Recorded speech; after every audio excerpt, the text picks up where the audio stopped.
Welcome to the very first Mac and T Show podcast. I am one of your co-hosts, Brian, and my other co-host is T Davis. Thank you. Brian Mackay and T Davis here. First ever Mac and T Show podcast. Just a quick explanation, a kind of a run through of how we're going to do things. It's going to be basically stuff that really means a lot to us and, that we really are passionate about. It's going to be a lot of sports. Going to be a lot of movies and TV shows. A lot of entertainment. Just a lot of good things. A lot of good stuff like that. And hopefully you'll enjoy it. And I will probably go off script a lot. And here we are probably 30 seconds in and already want to go off script. But it's for a good cause. I want to give a shout out. Because just recently, my co-host, T. Davis, finished her dissertation and defense of her dissertation, and she is officially a doctor. So, congratulations to T. Thank you very much. All right. Let's see. All right, jumping right into it. First thing we want to talk about today is the NCAA tournament. We have, on both the men and women's side, we have one team that looks basically unbeatable for both sides. That being Kentucky's men and UConn's women. Do you see anyone left in the tournament that can possibly beat either one? On the men's side, I picked, while I wanted Kentucky to lose in the SEC tournament. So this is why I say that, because I just hate teams that have these long winning streaks and go into the tournament and then they get their first loss, i.e. the Florida Gators last year. 36-something wins straight, then they go Final Four, lose. Please just lose earlier and then get yourself together and win it all. Same thing for Kentucky. Now, I'm not a Kentucky fan by any means, but I am an SEC fan, and I would like for some time in front of SEC to win it all. That being said, I really feel like Kentucky, like when they beat Kansas to death, I said Kentucky will lose one game and win the national championship. But they're messing me up because that one game is still hanging out there, and I got a feeling they're going to play Duke or for the championship and lose. That'll be the one team that I think, because Duke got nice size, good guards that might be able to hang with it. Okay. And they have Okafor in the middle. They can hang with. Yeah, they got the big fellas. Before we jump over to the women, let's stay with Kentucky for a minute, because I want to talk about the West Virginia guard, Daxter Miles Jr. Oh, Lord. I think he came out a couple of days before their game last night, and for anyone who's listening to this, we are filming this the day after the first round of Sweet 16 games. So Kentucky and West Virginia played last night. Wisconsin beat North Carolina. Notre Dame advanced over Wichita State, and oh my goodness, my mind is gone. What was the other game? Anybody else play? Arizona, yes, Arizona advanced last night. So that is where we are right now within the tournament. But Daxter Miles Jr. for West Virginia came out and basically in the media said that they were going to beat Kentucky, and basically, I don't have the exact quote in front of me. I thought I did, but it's basically calling them overrated, and that they weren't going to be a challenge. And he said they will be something and one after this game. Correct. Yeah, 35-1, 36-1, whatever it would have been. I think they're 37-0 now. So 30. Yeah. Well, Lester has probably got a hangover this morning because he probably don't know what hit him last night. 78-39. It wasn't even a ball. It wasn't even a contest. Well, not only that, it was 44-18. So with the final score being, it was 44-18 at halftime. Final score being 78-39. Kentucky didn't even have to play the second half, and they still would have won that game. They didn't have to score a point in the second half. They demolished them. I mean, you gotta have some confidence going in, but you really don't talk crazy to the number one seed. You just go in there and do your work and hope that you can hang around to the end and be close so you can get maybe a buzzer beater or something can go your way. But you don't talk crazy to the champion. No, not at all. And I think Mr. Miles Jr. learned that lesson the hard way last night. Moving on, there's not a lot of, as I look at the bracket, there's basically no double-digit seeds and no real true Cinderellas in the tournament this year. What do you attribute that to? I mean, usually there's one or two, high seeds that make it to the Sweet 16, make that good Cinderella run, but there's no stories like that this year. Well, looking at this, you got UCLA is the only 11th seed, but I mean that is UCLA, so you can't say that that's like an underdog in playing Gonzaga. Correct. And Gonzaga might be an underdog if you just looked at the names. But I would say it's parity. It's parity. Yeah, you got Kentucky, and they're always going to be a step ahead of everybody else because the coaches are all good with the one and done. So he's going to get high caliber players, and he does a good job managing those kind of players for that one season and mixing with the students that he have, student athletes that he has left. So they always going to be probably a little tier above most teams. But for the most part, I mean, if you look down the bracket, these other teams just been average. Duke used to be a powerhouse, but they're not as powerful as they used to be. Louisville, Pretty Ricky always find a way, to make his teams. They tough, and they NCAA strong. So, and we'll talk about it later, but that's one of my picks to make to the Final Four. Right. But there's a lot of parity in the league, and with so many young men want to, play that 1 year and leave. Right. Just have, I don't want to say mediocre because I mean to make it to Division I basketball, you got to be pretty good. But it's a lot of parity, so. I think it's gonna be like this for a while. Yeah, I see just a good balance of parity all throughout the NCAA, and that's only makes it better for the tournament, in my opinion. Right. But once again, we will get to the women's side in a minute, but I want to go ahead and just stick with the men. And you brought it up there with your saying Louisville was going to be one of your Final Four picks. Let's go with. I'll let you go first. You give me your Final Four as we stand right now. One day into the Sweet 16, who do you see as being in the Final Four next weekend? I have Kentucky, Duke, Louisville, and I'm kind of mixed between this Wisconsin-Arizona game. It really don't matter because I had Kentucky beating them anyway. Right. So probably, I'm going to just go with Arizona, and that ain't going to be an upset. That's a 1-2 game, but right. I'm going to go with Arizona. I like Louisville just because of the coach more so than anything else and the experience, and that's always helpful when your coach has been there, and he doesn't panic when things might fall apart a little bit. He's been there and done that, so he know how to work the officials. Right. And all that good stuff. And he wears them good suits. Not you remember the year he wore that white suit, Jesus keep me near the cross. Yes, he came out there real fancy. He came out of that white suit at halftime. Okay, we on back on track. Go ahead. My picks are still in it, which I was very glad to see. I know originally you said you had North Carolina moving on, and they put up an effort last night, and I thought honestly they were going to upset Wisconsin, which you can call it an upset because of seeding, but I mean North Carolina is a very good team, always has been a very good team, good history.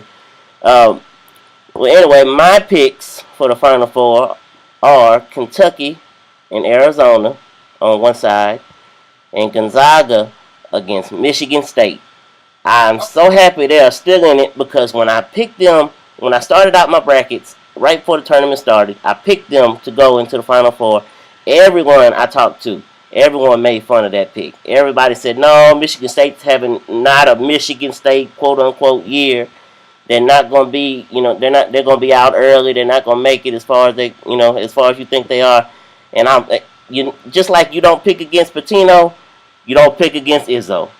Yeah, Izzo been around a while too, so he know how to work the game and manipulate. And I don't want to use the word manipulate, but that's sometimes you have to trick your kids into thinking they better than they are.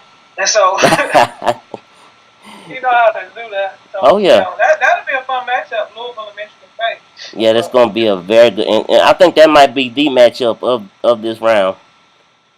But I'll say I wouldn't be upset if I saw North Carolina State, or let me not say upset. Let me rephrase. I wouldn't be surprised because I've seen North Carolina State play a couple of times, and they gave Duke everything they wanted. They just ran out of gas at the end of the games that I saw. Right. So he has a solid team. I can't think of the coach's name, but they got a solid team. So I wouldn't be surprised if they pushed it. Most definitely. And now switching gears over to the women's side. Anybody besides UConn you see winning this? Well, no. And at the beginning of the season, it was like, oh, South Carolina. Okay. Right. So again, I'm an SEC fan, and I watch a lot of SEC ball. And when I saw them, no shade to South Carolina, but they weren't as good as I expected. Especially saying that you have about 6'4", 6'5" and up girls, right? 6'4" and bigger, and I thought they would be more dominant, especially in the paint than they are, and that might come as freshmen get a little older, and they don't really have great guard play either, to be honest. They had one good guard, can't think of her name right now, but other than that, they average at the guard spot. They have Tiffany Mitchell. That's the one I like. Yes, game. And if Mitchell is not rolling, I mean, it's going to be hard on the post because all they're going to do is double down and say, well, let these guards beat them. Right. So I really truly believe one more year of growth and one or two more players, and South Carolina will be in that talk, and they'll be. I mean, they're there now, but they'll be in real serious talk to compete with UConn. Yeah, because you saw what happened when they went to Bristol. They got beat like they stole something. And so, again, the guard play has definitely got to improve, and the post play. Because I mean, if you can control the boards, you remember the years. I'm a Lakers fan. Right. And what did Pat say? Rebounds win rings. And so, if you can control the boards and defend, like, you got a good chance any night. Defense and rebound travel. You might not be able to score, but if you can defend and rebound, you can do that wherever you are. Right. And so, again, they got to get some better guards. To me, I mean, I like Mitchell a lot. I wasn't, like, wowed by any of the other guards. And so, I would be hard-pressed. Now, I do think that they might make it and play UConn again and get an opportunity to redeem themselves. But, again, Gino's been there, done that. He got nice pieces. He always has nice pieces. So that'll be tough to beat. Right. All right. Well, going in, keeping with that theme. Same for the men. Your final 4 picks. I'll give you a chance to pull up your bracket and look at it. I got UConn, Maryland, South Carolina, and Baylor. Okay. And the only reason I don't have Tennessee is because they missing a big piece when the big girl got hurt. Yeah, Harrison going down. That put a hole in their post play. It was. And so it was Isabel Harrison, wasn't it? I believe that's what it was. Big girl, and then I liked her. She was nice, had good post moves. When I saw them play, I was texting people like, I finally found a post player that is just not trying to debo people. Right, you text me during the game. You saw her in Oxford, and you. So you got good footwork and all, but then she got hurt. That's gonna hurt them. Maryland, they got some nice guards, and they can put up some points. So I mean, it could be Tennessee, but I'm taking Maryland and out of that bracket. Okay. I'm gonna go with South Carolina and Notre Dame on one side, and I'm gonna pick Tennessee. Yes, because I'm an SEC fan, and I grew up in SEC country. I love SEC, so I'm taking Tennessee because of that, and 2, And two, Okay. because I cannot wait for the media circus that will be around the Final Four matchup of a Tennessee versus UConn. Well, yeah, now that would be fun. That would be fun because you know they discontinued uh their game a while back. So that would be fun, and that would probably be more of a talk than anything else if that should happen. Correct.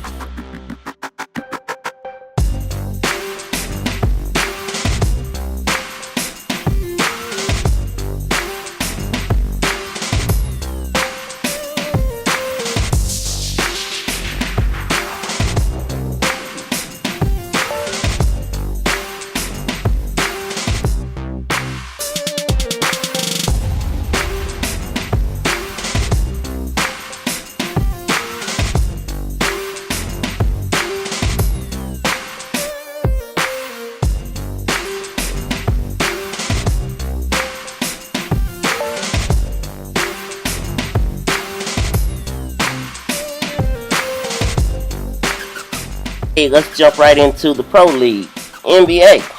Oh Lord. And you said it there in the last segment about being a Lakers fan. Yeah, I'm a Lakers fan. So let's start off with I guess we're starting from the bottom. uh, Yeah. Lakers and Knicks. Now, in the big market world, the big media world, they want, the NBA definitely wants a very good team in the West Coast market and a very good team in the East Coast market. And traditionally, they've always wanted, Lakers, Knicks, or Lakers and Celtics. At the NBA's highest heights, those were the big marquee names. When do you or will the Lakers and Knicks ever be relevant again? I mean, I'm concerned about the Lakers. Not really a fan of Mr. Buss's son, or Dr. Buss, I should call him Dr. Buss. Right. He's not made some good decisions, in my humble opinion. I don't. If we don't get this 1 through 5 seed this year, we're gonna be screwed pretty much because we would have to give anything lower to the Suns for Mr. Injury that we got. Oh yeah, speaking of draft picks, right? Yeah, Mr. Nash. With Steve Nash. So with that trade, we gave up that pick, and so if it's not top 5, it's not protected, and we're gonna lose it. And so we bad, but it's some teams worse than us, and so them balls could bounce anyway. Now, with that being said, I think his sister Jenny might get us, might be able to drag us over the hill. And I like Clarkson a lot. Mm-hmm. I think if Randall can come back healthy and we get one more, good piece and just go ahead. I don't, this. I have never been a Kobe fan, and the only reason I even care to even mention his name is because he played for the Lakers. Right. And that's no disrespect to his game. I know that he's a great player, but as from what we see as an individual and some of the things in the past, as far this my team, and the foolishness with Shaq, because I'm still a proponent that if we had kept them together and they hadn't had the foolishness, we could have ran off 7 or 8 championships. But that's neither here nor there. People love to hate the Lakers. Right. So they gotta be good. Like, it's boring. It's almost boring. Even though I'm a Laker fan, you might say, oh, what you been saying that because you're a Laker fan. But people like to hate the Lakers. Right. And so even for the Laker haters, it's like, well, no, the Lakers ain't good. This ain't even really no fun. Like, yeah, San Antonio, they might be solid. Okay, see, it ain't the same hate. It ain't I just don't like it. But that's because, when people win, they don't like it. It's going to always be a group of people that's like, oh, I hate them. But as far as the Knicks, I don't know when they have ever been relevant. And I tell people all the time, me and some of my buddies, they always say New York is the mecca of basketball.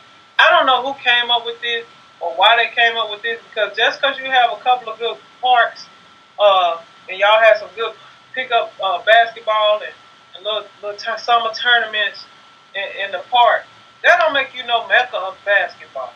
And New York again has not been good. I mean, what they won 2 championships? Right. Yeah. Okay, back when none of us were born. We weren't born, and so 2 championships do not make you a Mecca. Now we can say Boston a Mecca, or the Lakers for that matter, a Mecca of basketball. But yeah, you don't think of Los Angeles as being like a playground. Right. That's into basketball like that. And I think that the whole Mecca thing comes from the Rucker Park and all the playgrounds where all those legends have been made, and many of the NBA players through the past that have come out of those playgrounds and have become stars on their own in the league. Okay. Go ahead. So tell me name some stars out of New York that's been a superstar. Most of the people we talking about came from somewhere else and went up there to play, and then they left and went home. Oh, I'm not necessarily saying they played for the Knicks. I'm just saying that they came into the league. I'm just saying, okay, Carmelo, don't he identify with New York? But do he live in the 5 Barrels? Did he grow up in the 5 Barrels? I wouldn't know that. I wouldn't know. And so you had Stephon Marbury, which people love to hate, but he never really came anything until he went to China. Now he blew up over in China and loving it. Meta world peace. And then you have all these little guards that came out of New York, but I mean, Mark Jackson came out of New York, but he was solid, but he wasn't ever a superstar. Chris Mullin, New York kid. I mean, but Bernard King can play. Most of these people that's probably listening to this don't even know who Bernard King is, unless they're really big fan. Now he can play, and he went to SEC school. But anyway, that's another story for another time. Rocky Top. Go Tennessee. So I mean, I don't know this whole Mecca thing, but no, they won't be relevant. And Knicks.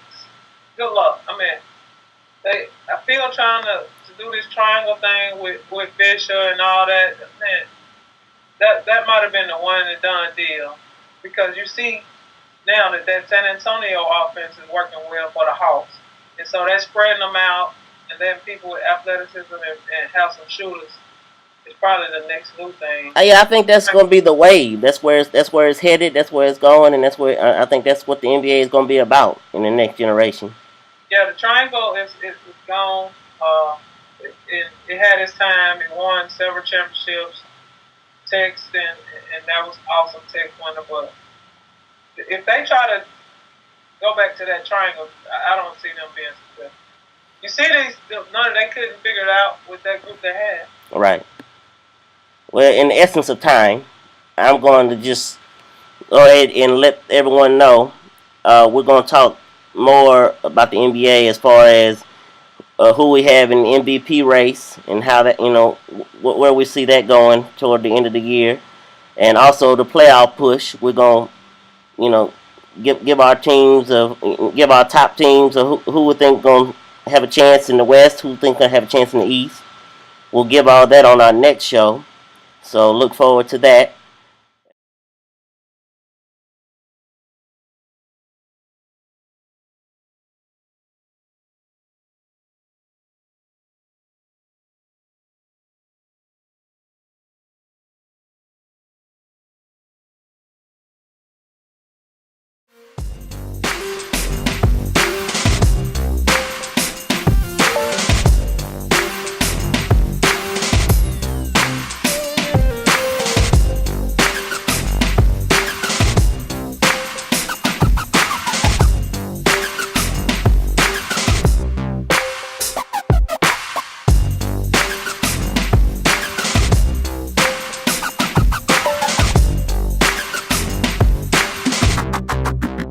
Transitioning from basketball, let's go into football. And let's talk about the NFL for a second. Free agency. What teams do you see have gotten better? What teams have question marks that still need to be answered? Well, I think the Colts got really, they got a good pickup. Getting going. Yes. That's going to help the. He's going to understand blocking and the importance of helping and protecting his quarterback. And he's still a solid runner.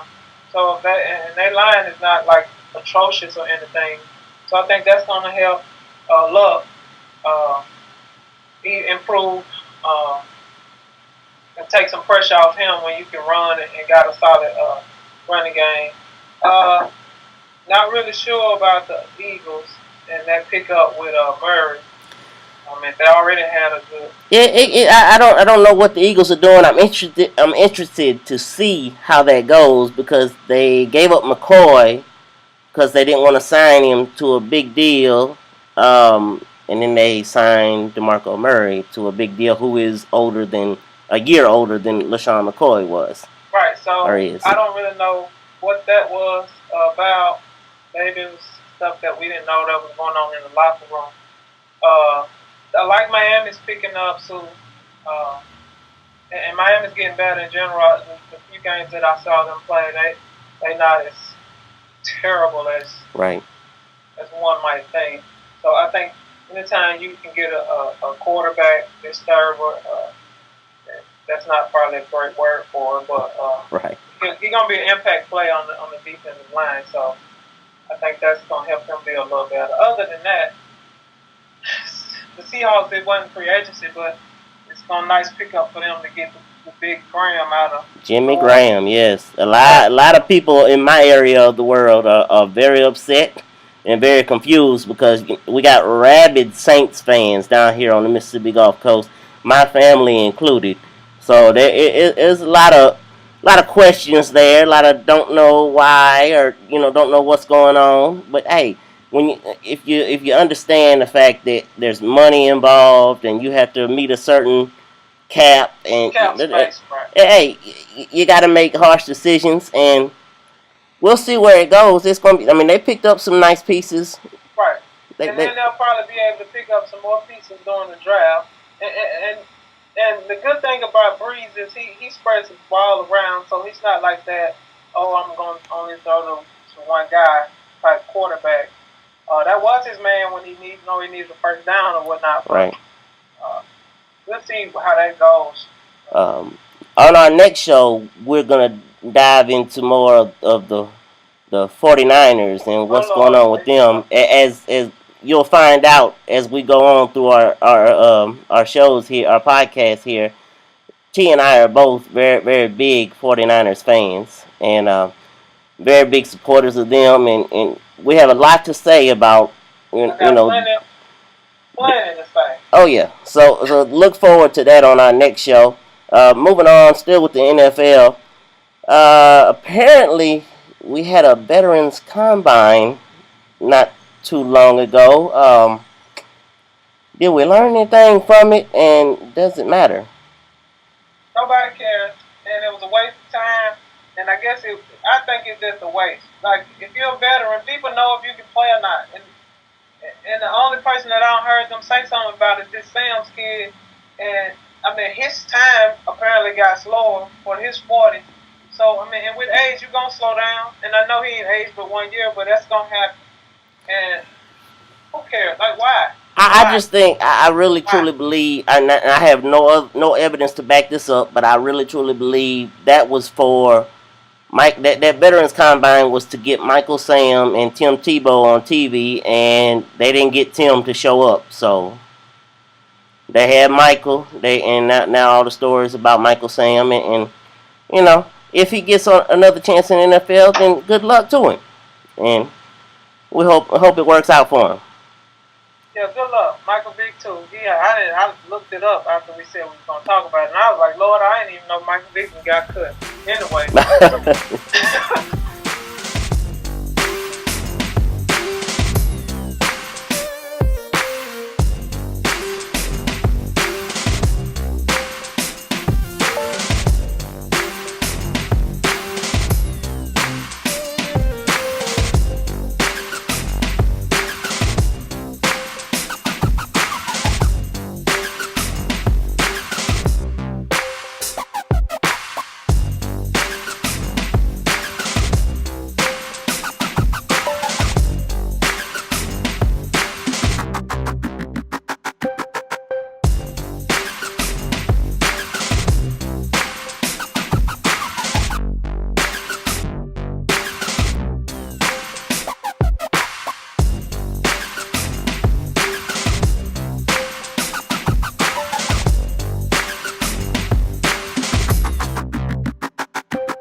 Okay, moving on to the entertainment world. Let's start with television.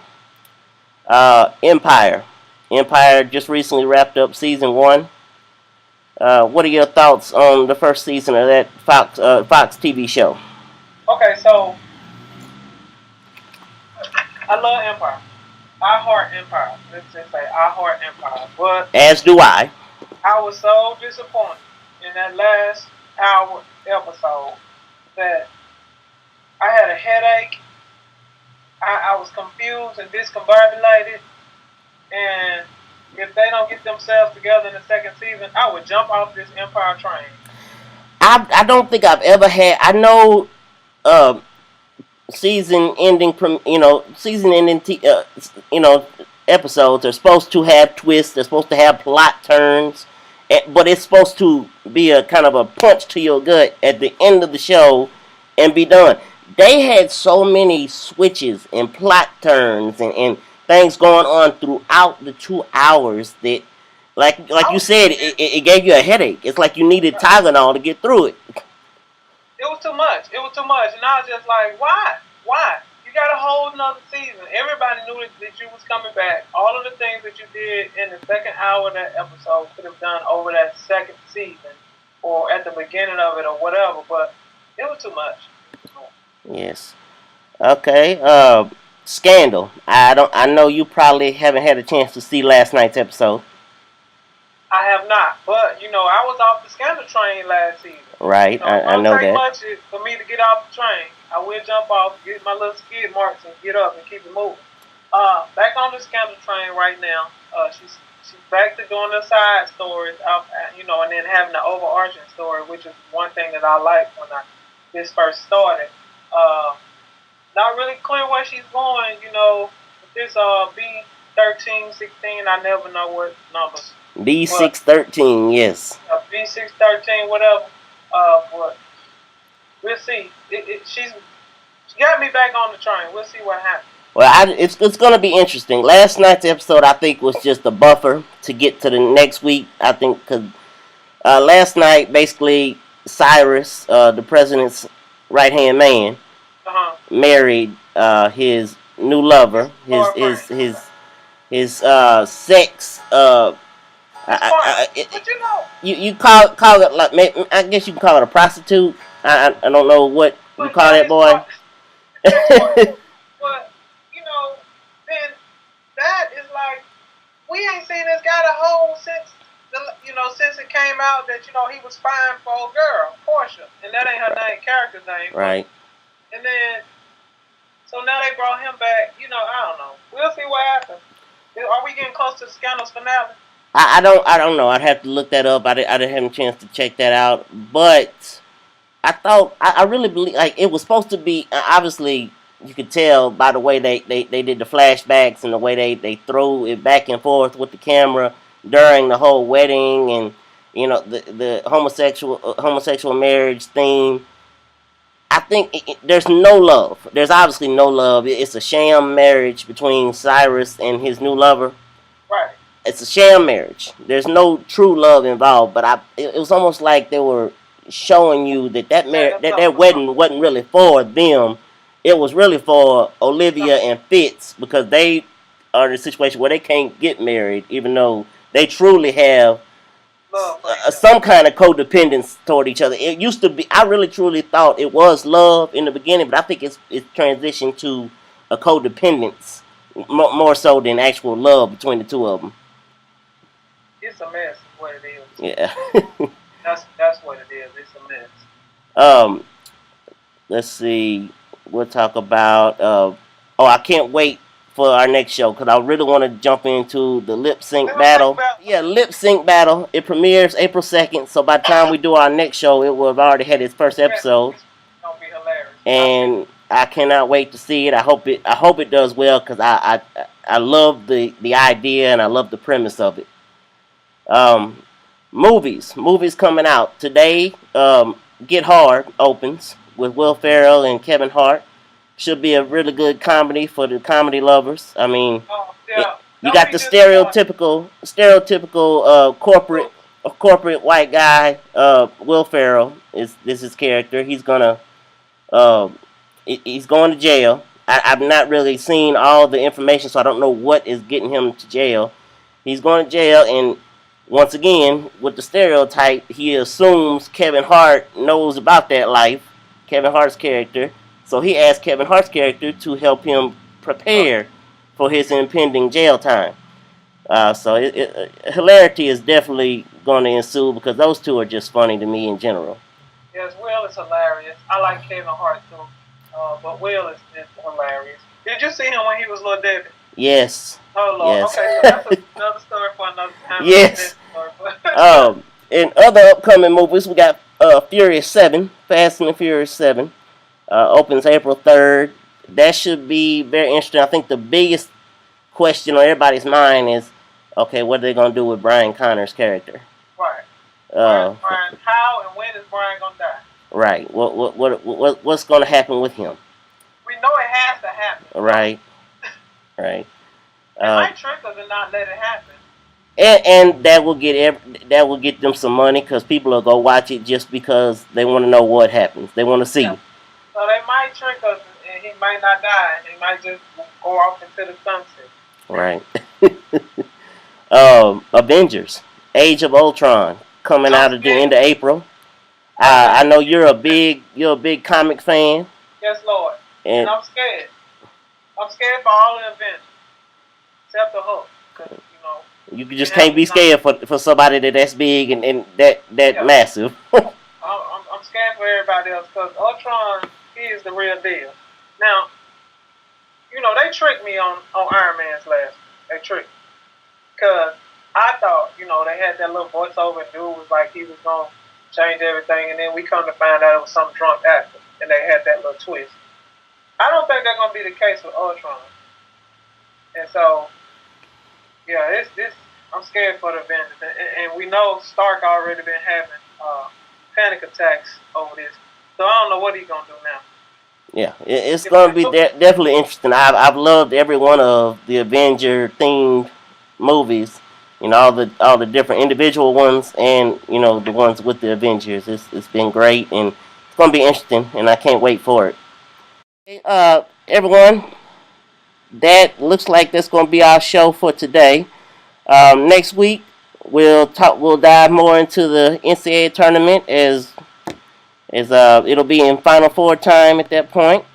We'll see where our Final Four picks ended up, and if we have any surprises for you or any more storylines going into Final Four weekend. In the NBA, we'll give like we said earlier, we'll talk about the MVP race, who are the top candidates. The playoff push is on, and who do we see ending up at the end of the season? At the end of June, who's gonna be left standing? In the NFL, we'll dive into the 49ers, basically dropping like flies, and we'll give our thoughts on that. The NFL blockout policy has been lifted. We'll let everybody know what we think of that, and I'm sure by the next show there will be even more stories to be told. In television, we'll go through what we think of the lip sync battle premiere. And I definitely want to hit on another topic of Netflix and Hulu Plus, different internet-based television. Does that signify the end of, the impending end of cable and satellite providers? What do we think? Movies, we'll talk about more upcoming movies and give our previews on that. And that's going to be it for now. So, thank everyone for listening and hope you enjoyed what you heard. And if you have anything that you'd like to suggest that we talk about, hit us at BMac, the letter N, tshow@gmail.com. That's BMac, the letter N, tshow@gmail.com. And as always, I'm Brian Mackay. No, T Davis.